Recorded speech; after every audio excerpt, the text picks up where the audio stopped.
Welcome back. Today we are going to discuss about interference theory of forgetting. What causes forgetting? Researchers have been interested in understanding why sometimes people forget. Interference theory is just one of several proposed explanations. Some important studies have contributed the development of the interference theory. One of the first study of interference is the study of researcher John A. Bernstein. Bernstein had participants sort card into two different piles. He found that changing the location of second pile resulted in the slower performance, suggested that learning the rules of the first task interfere with memory of rules for the second task. And another study conducted by Muller and Pelzeker, they found that people are less likely to recall nonsense syllables if an intervening material are presented before 10 minutes or soon after the completion of original learning task. They suggested that it indicates the new memory requires a period of time to become stabilized in the memory. This process is known as consolidation. In the previous class, we have already discussed the causes of forgetting, right? The continuous learning without sleep and rest leading to forgetting. The reason for that, the mind didn't get enough time for consolidation of the new memory. So it was Muller and Pelzeker who found out the mind requires some time to stabilize the memory. That is the consolidation process. Okay. Interference theory explains how and why forgetting occurs in long-term memory. Interference is a memory phenomenon in which some memories interfere with the retrieval of other memories. It is a phenomenon that happens in our memory. നമ്മുടെ മെമ്മറിയിൽ ഉണ്ടാകുന്ന ഒരു ഫിനോമിനനാണ്. എന്താണ് അവിടെ സംഭവിക്കുന്നത്? Some memory interfere with the retrieval or recall of other memory. നമ്മളൊരു memory retrieve ചെയ്തെടുക്കാൻ ശ്രമിക്കുന്ന സമയത്ത് മറ്റു മെമ്മറികൾ നമ്മൾ റീകോൾ ചെയ്യാൻ ഉദ്ദേശിക്കുന്ന മെമ്മറിയുമായി ഇൻ്റർഫിയറൻസ് ഉണ്ടാകുന്നു. അപ്പോൾ റീകോളിംഗ് പോസിബിൾ ആകുന്നില്ല. അത്തരത്തിലുള്ളൊരു ഫിനോമിനനാണ് ഇൻ്റർഫിയറൻസ് എന്ന് പറയുന്നത്. Essentially interference occurs when some information make it difficult to recall some similar informations. അപ്പോൾ സിമിലർ മെമ്മറീസ് തമ്മിൽ കോൺഫ്ലിക്റ്റ് ഉണ്ടാകുകയും നമ്മൾക്കത് റിട്രീവ് ചെയ്തെടുക്കാൻ കഴിയാതെ വരികയും sometimes it is completely forget from the long term memory. നമ്മൾ കംപ്ലീറ്റ് ആയിട്ട് ലോങ് ടേം മെമ്മറിയിൽ നിന്ന് നമ്മൾക്ക് ഒരിക്കലും അത് റിട്രീവ് ചെയ്തെടുക്കാൻ കഴിയാതെ വരികയും ചെയ്യാറുണ്ട്.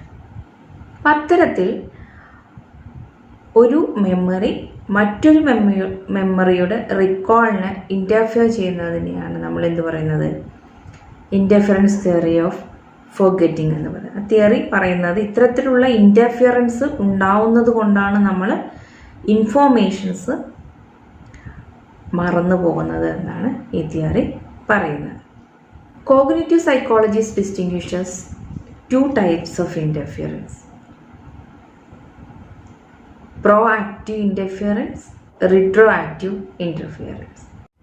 First one, proactive interference. Here, the older memory interfere the recall of newly learned information അല്ലെങ്കിൽ it interfere the recall of new memory.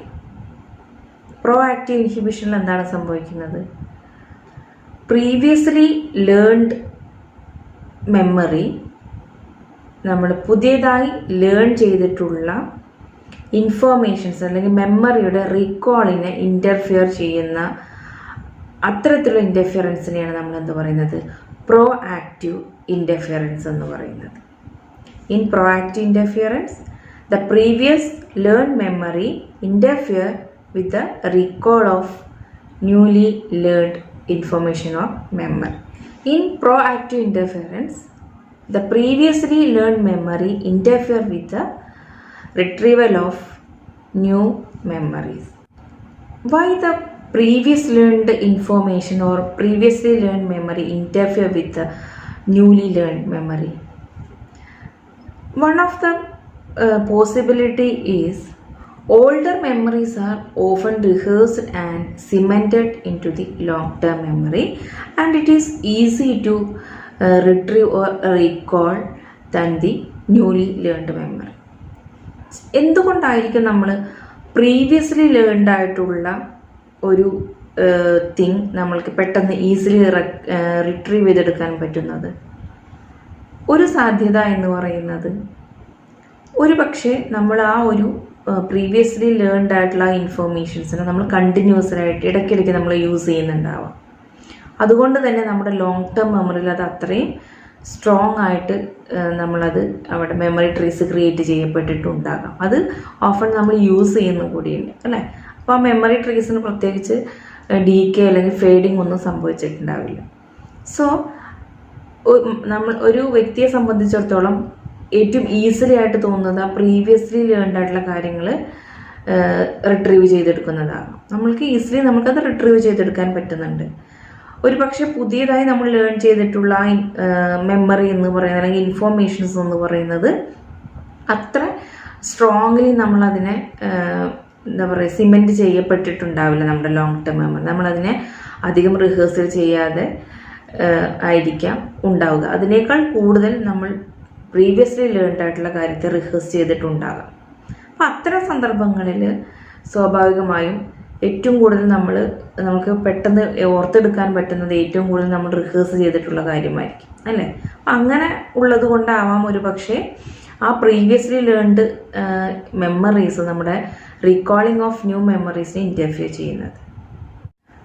Proactive interference can sometimes make more difficult to learn new things. ചില സന്ദർഭങ്ങളിൽ ഈ pro active interference പുതിയ ഒരു കാര്യം നമുക്ക് learn ചെയ്യുന്നതിന് difficulty ഉണ്ടാക്കാനും സാധ്യതയുണ്ട്. സപ്പോസ് നമ്മൾ ഒരു സ്ഥലത്ത് നിന്ന് വേറൊരു സ്ഥലത്തേക്ക് താമസം മാറ്റുമ്പോൾ സ്വാഭാവികമായി നമ്മുടെ പോസ്റ്റൽ അഡ്രസ്സിൽ ചേഞ്ച് വരും അല്ലേ. അപ്പോൾ നമ്മൾ ഫോമൊക്കെ ഫില്ല് ചെയ്യുന്ന സമയത്ത് നമ്മൾക്ക് പെട്ടെന്ന് നമ്മൾ ഫില്ല് ചെയ്യുന്നത് നമ്മുടെ ഓൾഡർ അഡ്രസ്സ്, നമ്മൾ കണ്ടിന്യൂസ്ലി യൂസ് ചെയ്തിട്ടുള്ള ഓൾഡർ അഡ്രസ്സ് തന്നെയായിരിക്കും നമ്മൾ അറിയാതെ അതിൽ എഴുതുന്നത്. അതൊരു പ്രോ ആക്റ്റീവ് ഇൻ്റർഫറൻസിൻ്റെ എക്സാമ്പിളാണ്. പ്രോ ആക്റ്റീവ് ഇൻ്റർഫറൻസ് നടക്കാൻ സാധ്യതയുള്ള സിറ്റുവേഷൻസ് ഏതൊക്കെയാണ്? Memories are learned in similar context or regarding same thing. ഒരു സിമിലർ കോണ്ടെക്സ്റ്റോ അല്ലെങ്കിൽ ഒരു വസ്തുവിനെ കുറിച്ചോ ഉള്ള ഇൻഫോർമേഷൻസ് വൺസ് നമ്മൾ ഒരു particular informations, for example Pluto ഒരു പ്ലാനറ്റ് ആണ് എന്നുള്ളത് നമ്മൾ പഠിച്ചിട്ടുണ്ട് അല്ലേ. പിന്നെ കുറച്ച് കഴിഞ്ഞപ്പോൾ പ്ലൂട്ടോ ഒരു പ്ലാനറ്റ് അല്ല എന്ന് ഒഫീഷ്യലി ഒരു സോളാർ സിസ്റ്റത്തിൽ ഉൾപ്പെടുന്ന ഒരു പ്ലാനറ്റ് അല്ല എന്ന് നമ്മൾ രണ്ടാമത് പഠിക്കുന്നു. പക്ഷേ നമ്മൾ ആദ്യം പഠിച്ചത് പ്ലൂട്ടോ ഒരു പ്ലാനറ്റ് ആണ് എന്ന് നമ്മൾ പഠിച്ചത് കൊണ്ട് തന്നെ സ്വാഭാവികമായും നമ്മൾക്ക് എത്ര പ്ലാനറ്റ്സുകൾ ഉണ്ടെന്ന് ചോദിച്ചു കഴിഞ്ഞാൽ നമ്മൾ 8 എന്ന് പറയുന്നതിന് പകരം 9 എന്ന് പറയുന്നത് പ്ലൂട്ടോനെ പ്ലാനറ്റായിട്ട് കണക്കാക്കിക്കൊണ്ട് തന്നെ നമ്മൾ ആൻസർ പറയാനുള്ള സാധ്യതയുണ്ട്.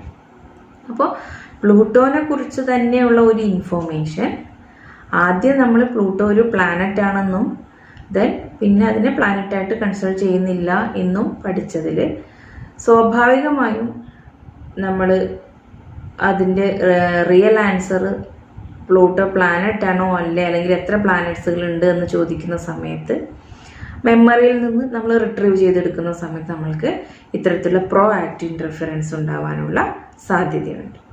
Okay, next one, retroactive interference. Here the newer memories interfere the retrieval of the older memories. നമ്മൾ proactive പറഞ്ഞതിൻ്റെ നേരെ ഓപ്പോസിറ്റ് ആണ്. എന്താണ് ഇവിടെ, എന്താണ്, ന്യൂവർ മെമ്മറീസ് ആണ് ഓൾഡർ മെമ്മറിയുടെ റിട്രീവലിന് ഇൻ്റർഫിയറൻസ് ചെയ്യുന്നത്.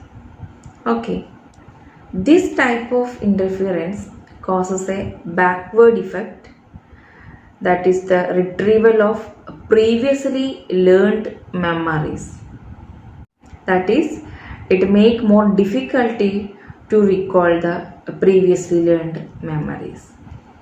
In retroactive interference, the newly learned informations make it difficult to recall previously learned thing. നമ്മൾ മുന്നേ തന്നെ ലേൺ ചെയ്ത് വെച്ചിരിക്കുന്ന കാര്യങ്ങളെ റിട്രീവ് ചെയ്തെടുക്കാൻ ബുദ്ധിമുട്ടുണ്ടാക്കുന്നത് എന്താണ് ഇവിടെ, newly learned information, newly learned memories. നമ്മൾ പുതിയതായി ലേൺ ചെയ്യുന്ന കാര്യങ്ങൾ പ്രീവിയസ്ലി ലേൺഡ് ആയിട്ടുള്ള കാര്യങ്ങളുടെ റിട്രീവലിനെ തടസ്സപ്പെടുത്തുന്നതിനെയാണ് നമ്മൾ എന്ത് പറയുന്നത്, റിട്രോആക്റ്റീവ് ഇൻ്റർഫിയറൻസ് എന്ന് പറയുന്നത്.